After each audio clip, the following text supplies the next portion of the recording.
আমার পেটের ভেতরে তোর বয়স যখন 9 মাস, কয় মাস, ওই সময় আমি তোর নানির বাড়িতে ছিলাম। উঠানের উপরে আসার নাড়ি দেয়, শোকাতে দেয় রোদে, ওটা শোকাতে দিয়েছে কে জানো? আমি খেয়ে ফেলেছিলাম। কারণ সন্তান পেটে রাখা অবস্থায় মানুষের টকের দিকে ঝোঁক বেশি হয়। আমি হয়তো তুলে খেয়ে ফেলেছি, মনে করলাম তোর নানির। পরবর্তীতে খোঁজ নিলাম না, এটা পাশের বাড়ির একজন রোদে শোকাতে দিয়ে গেছে। বাবা আব্দুল কাদের, মানুষের জিনিস আমি না বলে খেয়েছি তোকে পেটে রাখা অবস্থায়, এই কারণেই মনে হয় তোর পড়া মনে থাকে না।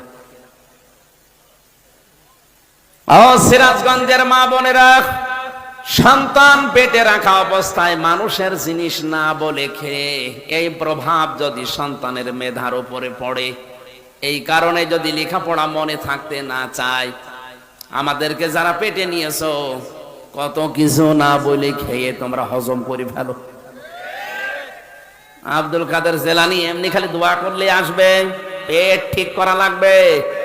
মেয়েদের এই কয়েক ইঞ্চি পেট, এটা অনেক দামি জায়গা।